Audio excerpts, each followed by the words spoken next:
Well, Minister Dilan Pereira says that United National Party leader Ranil Wickremesinghe should try to extend his tenure not by 6 years but by another 16 years. The minister points out that although the function of an opposition is weakening the government, the opposition headed by Ranil Wickremesinghe is a strength to the government. Meanwhile, the Mahasangha and intellectuals point out that due to the opposition leader's behavior, the democracy of the country as well as the opposition is dying.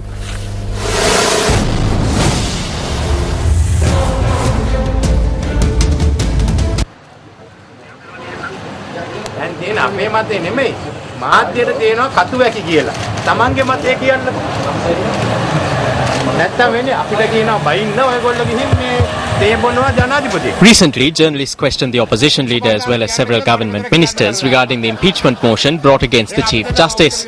Journalists and the Mahasangha point out that here both the government's and opposition leaders' stance on the matter was similar.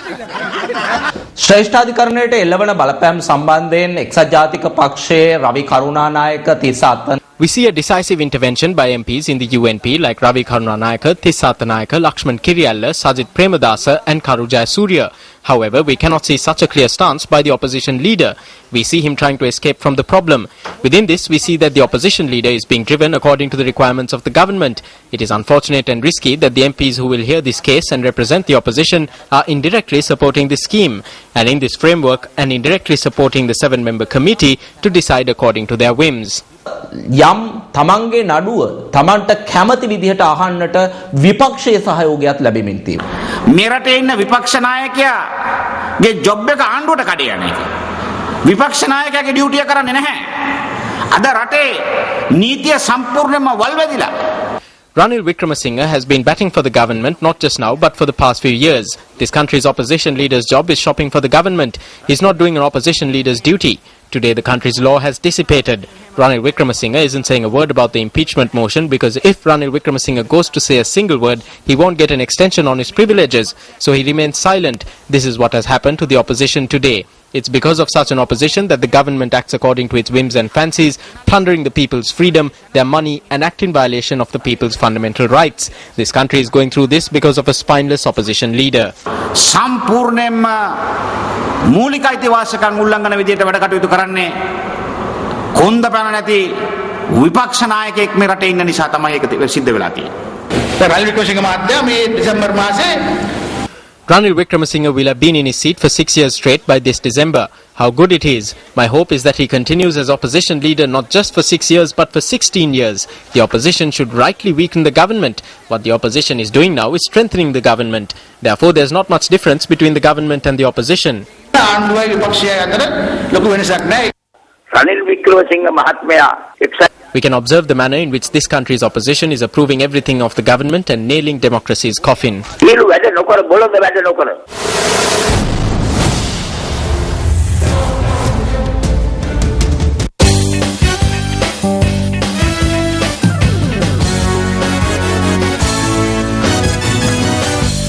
In our headline-making sports story this evening, Nishantha Fernando entered the history books today as he became the first ever Sri Lankan to claim the men's singles title at the World Carom Championships. The 6th World Carom Championships saw the participation of 8 Sri Lankan contestants.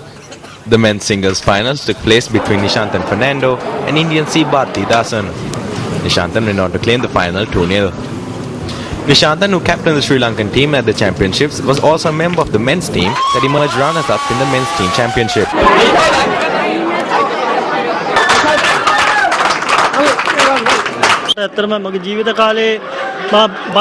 I was hoping for this moment all my life. Even before the tournament, I promised my family that I would do well at this tournament, especially in the singles event.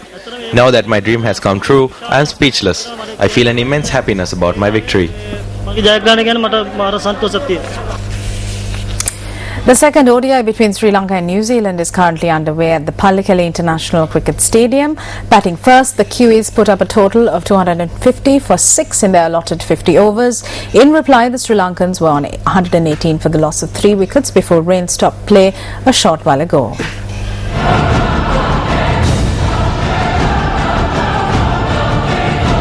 Winning the toss and electing to bat first, New Zealand put up a total of 250 for 6 in the allotted 50 overs.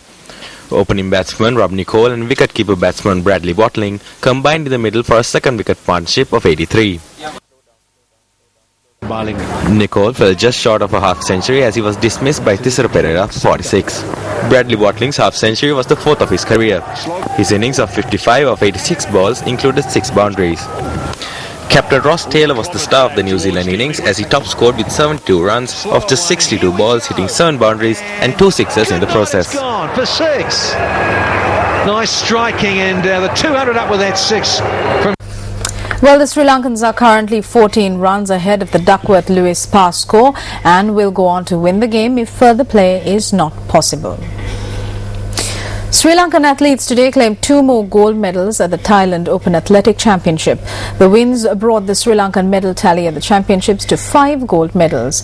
E.M. Jayasekara won the 400 metres men's event with a time of 47.76 seconds.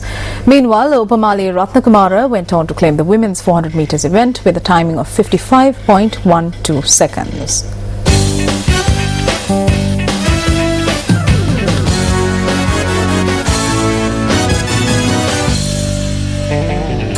The winners of the Poddanta Puluang program, which was telecast on Sirasa TV, were greeted by crowds as they reached their hometown today.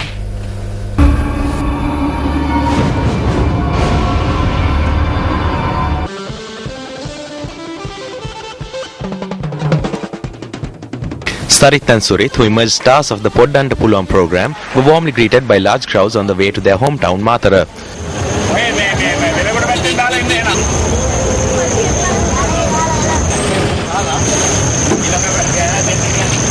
The convoy, which left the Stein Studios in Ratmalan this morning, reached the Mathura town a short while ago.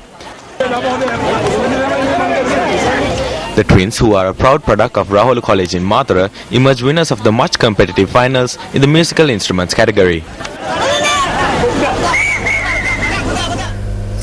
The Symphony Orchestra of Sri Lanka is all set to present another treat for your senses in the form of their premieres concert, which is to be held on the 10th of November at the Ladies College Hall in Colombo. The concert will feature renowned concert pianist Tanya Kanayaka and famed Japanese conductor Keiko Kobayashi. MTV Sports and Yes FM are the media sponsors of the event. Tanya Ekanayaka is among Sri Lanka's most distinguished classically trained pianists, in addition to being a composer, improviser and musicologist.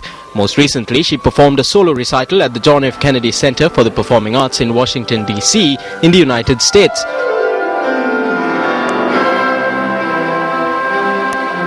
Tokyo-born conductor Keiko Kobayashi, who graduated from the University of Yamanashi, followed by a master's course in conducting from the Senzoku Gakuen College of Music in Tokyo, has trained under one of the world's greatest conductors, Seiji Ozawa, and is a regular here in Sri Lanka. It's a huge honor for me to be here, to have been invited to play with the orchestra and to be working with the Japanese conductor Keiko.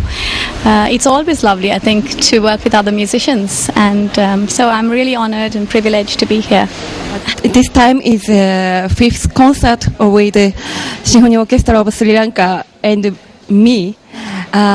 This concert, I'm sure to have very good performance and good music. Premier's concert, presented by the Symphony Orchestra of Sri Lanka, promises to deliver a night of sensory pleasure that will transport you to a realm of auditory bliss.